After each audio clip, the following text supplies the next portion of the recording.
ice on the head, cold towels around their neck, cold air blowers onto them, just anything to help them get in the car as cool as they possibly can. The temperature of the cockpit traditionally runs around 50 to 55 degrees centigrade. Remember, the back of their seat is the front of the fuel tank, and the fuel is constantly circulating and tends to get hot, particularly towards the end of a run. And, well, they all know it's going to be a very long afternoon. We heard since middle of the week that it's going to be a wet race. Now, there's a red flag for some reason. We're seeing... I think it was a red bar on our computer screen. A red bar coming up on our computer screen here. It makes no sense at all, because nothing's happened yet. But this, for me, James, this has all the ingredients of tears and flying carbon fibre in turns 1 and 2 of the race. Obviously, they've all got to perfect their starts come out. We saw a lot of variable starts last week. Now that it's much, much more under control of the drivers. And so we're going to have cars moving forward. We'll just listen to this. We have a dry race. Okay, so we'll have cars moving forward. We've got two McLarens out of position. They'll be lighter than the cars around them. Alonso referred to it because they expected to start on the second row of the grid. And I have to say, absolutely fair cop for the two McLaren drivers. They were doing 60 kilometres an hour, 40 miles an hour on an in-lap when other cars were on their hot laps. They got in the way, they were on the racing line. No excuses there. So they've got a lot of work to do this afternoon. So we could see some problems in the very typical. It's a long, long run down to turn 1. And then you get the concertina effect as they immediately feed into the second corner. Well, as we take an overhead look at this beautiful switchback racetrack here in Sepang, Malaysia, 3.4 miles, 15 turns on it, a really beautiful mix of slow, medium and fast corners. You need to be quick on the straight, you need to be good on the brakes as well. Good braking stability, very important here. 70% of the lap spent at full throttle, and quite a challenging racetrack really.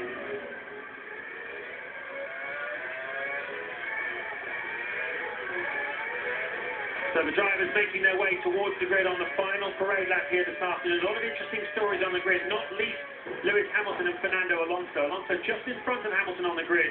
The first time since Alonso left McLaren that they found themselves on the same piece of racetrack. And of course there's no love lost between those two after that terribly difficult year last year at McLaren. Just taking a look then at the tyre choices everyone's made. It's been a difficult one for everyone throughout the weekend. The choice between the softer and the harder of the two Bridgestone compounds. The ones without the white stripe are the harder tyres. Both Ferraris are on that. Looks like Heidfeld has gone for the softer tyre, so too has Alonso, so too have both the McLarens.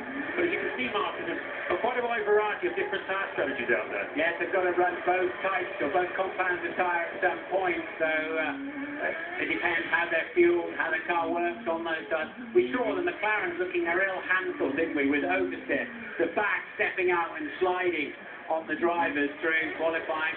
Lewis Hamilton alluded to it when he was speaking with Steve Ryder earlier on. As I said, they'll be quite light. They have got a faster car, faster race car for sure, than several drivers in front of them as they start from 8th and 9th on the grid. Looking at Kazuki Nakajima there, who's at the very back of the grid. He was penalised 10 places for causing an accident with Robert Kubica in Australia, and the steward's pretty hard on that. They're not going to have any nonsense this year. New chairman of the stewards, Alan Donnelly, working there in the stewards' room and making the tough decisions on board there with Hamilton. Such a lot further back than he was last year. Can't attack Massa from there, but he will get the best drive of the two Ferraris. Massa on the right then, Raikkonen on the left, and the 10th Malaysian Grand Prix is go. Looks like a good start by both Ferraris, particularly Raikkonen. Massa comes across to defend, but Raikkonen is right alongside him, and I think he has the line for the corner. Massa's going to try and squeeze it. Hamilton and Kubica up the inside. The contact there is between the BMW and the Toyota. I think there is. Surely in one of the BMWs touched, and it looks like Massa's got it back again from Raikkonen. Nice bit of diving the Brazilian. McLaren absolutely caught in the middle of another McLaren and Toyota. It seems they got away with it. Supreme driving then from the entire field. And look at that. That's Hamilton. The back end steps up.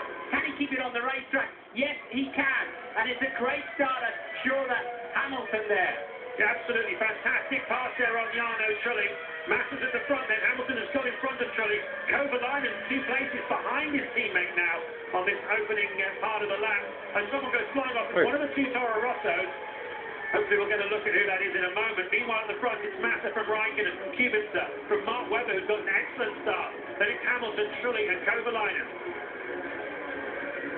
Yeah, supreme driving. They've managed to stay away from each other so far. Just one Toro Rosso heavily in the gravel trap. In fact, that'll be difficult to drag out of there.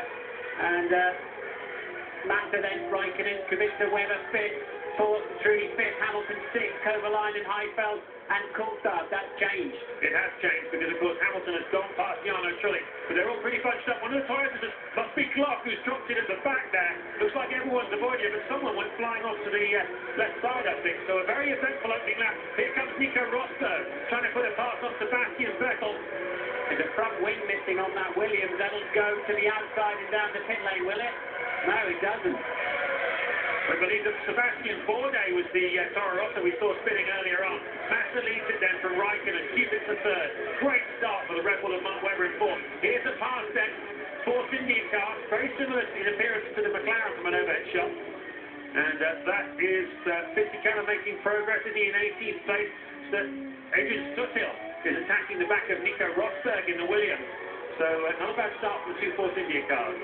Yeah, and I think you'll find that down the field there is definitely a car missing a front wing, which I believe was in contact with Glock. I think we've seen that front wing in the gravel trap at turn 14 as Glock makes it back on the gravel there is quite crusty, and you can drive away from there.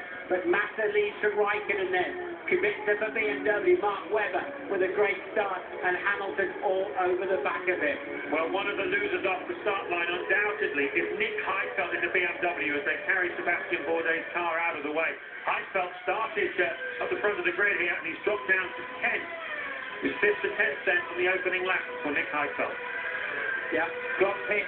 We're here. It's Rosberg with the missing front wing. I think he didn't realise it, otherwise he would have pitted. Here's the start again, a replay.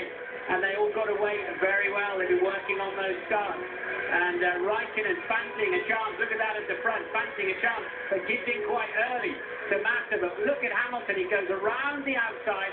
He's about 7th at the moment. And just got himself into clear air. But then he ends up in a sandwich between his teammates and the Toyota of Trulli. And they all just got through. Brilliant. Yeah, Alonso seemed to get a little bit wide on the exit turn one, and Hamilton just dived through the gap. This is a look at what happened between Heifeld and Trulli that we were talking about. This is the reason why Nick Heifeld has dropped down to 10th place. You can see Trulli struggling to control the car. There goes Lewis Hamilton. That's Bourdais flying off the racetrack. Very eventful opening lap here then. We're told that Glock has driven into the pit into retirement. Nico Rosberg, who was missing his front wing, has also driven into the pit. Well, and there's the contact then at 14. That's how Rosberg lost his front wing. He seemed to slightly carelessly have his car in a gap that was always going to fill up with Glock's Toyota. And this has cost him dearly, of course. Takes about 20 seconds to put a new front wing on. And they'll put some fuel in at the same time. But bad news there for Rosberg. And you'd have to say, if you're not trying to overtake somebody, don't put your car at risk and just leave it in a gap that is bound to disappear as the car in front heads towards the apex. So, this is lap 3. Massa leading and pulling away now from teammate Kimi Raikkonen. 1.1 second the gap between the two Ferraris at the front. They're dropping Kubica.